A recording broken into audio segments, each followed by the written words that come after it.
aliacha kiti kwa ajili ya constitution ya 2 terms. Mimi na wabunge wenzangu tuko na mjadala inaendelea saa hizi. Na mjadala yenyewe na tunataka kuambia Wakenya ya kwamba mambo ya 2 terms haiwezi kutosha sisi. Tunataka mjadala yenyewe ikuwe ya umri. Mtu akifikisha 75 ndio hawezi contest. Kabla hiyo anaweza contest. Barely days after Fafi Member of Parliament Salah Yakub declared his push for the amendment of the presidential term limit, the National Council of Churches of Kenya NCCK Embu have weighed in on the remarks. The religious leaders have castigated the remarks by political leaders who are pushing for the amendment of the presidential term limit. The leaders, led by Bishop Njeru Nyaga, said the debate on constitutional amendment was misplaced and should not be discussed at this time when Kenyans are struggling with lack of basic commodities. We are of the opinion that it is untimely at this particular moment in time. It is coming too soon after we have elected the current government. They have not even done their job. They have not even attended to issues that they said they would attend to in their manifestos. Our people are hurting and are hungry. We have many things which are going wrong. And as many people are aware, even our coffers are empty.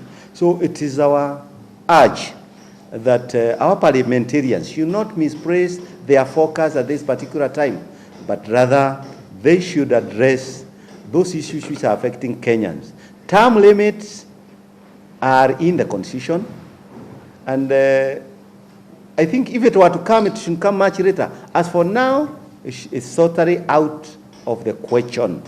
The issue of the church supporting or not supporting is not an issue now. Though he noted that the proponents have a right of their say as enshrined in the 2010 Constitution, Bishop Nyaga saying the issue was sending wrong signals on the type of leaders elected and barely 3 months into the office. By the way, those people have their right to say what they are saying. In fact, the Constitution allows them to say what they are saying. Or what we are saying, it is untimely, in bad faith, evil for now. And even in future, it should not arise. Kenyans have suffered a lot for this democracy that we have enjoyed for the last 20 years. So it's our prayer that this thing need not occur or arise. It's too early to go that direction. Early in the sense that Kenya, I think has charted the waters, and for the last terms, we have seen it and we enjoy it as Kenyans and even as church leaders when there's a change of Bishop Nyaga, who was accompanied by church leaders after meeting with different leaders in Embu County that included the county security team, said the county had suffered a lot during the one-party rule and when there was no term limit, adding that a change is always good, implying that 10 years is enough for president. Our attention further drawn to the proposal to amend the Constitution presidential term limit. Even before Kenyans see the fulfillment of any of the promises made by this government touching on the people's lives. According to Fafi Member of Parliament Salah Yakub, the 2-term presidential term limit needs to be relooked, and MPs are working to change the age limit such that it will allow anyone to vie for presidency as many times as possible until they attain 75 years.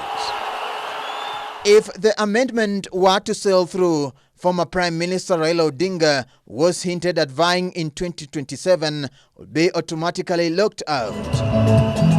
The church leaders further urged the IEBC to call for the national conference to discuss the hits and misses of the just concluded elections in order to prepare adequately for 2027 polls. The IEBC convenes an election audit conference in the first quarter of 2023, bring together all stakeholders to contribute and consolidate the lessons learned to inform the policy, legislative, or administrative reforms that should ensure before 2027 elections for a more credible, peaceful and fair and free election in future. Should prioritize programs that will truly improve the lives of our people as captured in their manifesto. These services must be given equally to all Kenyans, notwithstanding their political inclinations, with each arm of government focusing on its mandate. The church also decried off an increase in gender-based violence while calling on stakeholders to rise up to the occasion and confront issues affecting the society. We also addressed the issue about gender-based violence in this particular county. And according to the statistics that we are given by the Ministry of Health, we noted and were very sad to note that even boys have a date laugh in this particular case of rapes and even misuse by the people of the county. And to a sudden to note that many of those cases that are happening are being perpetrated by very close family relatives. These are actually shamelessly their fathers, shamelessly their mothers, shamelessly their cousins and brothers. And what we are urging people to do is, should you suspect and should you realize that something like that is happening, shout it out, speak out, smoke it out. FGM and teenage pregnancies in our county, the outcry can no longer be ignored.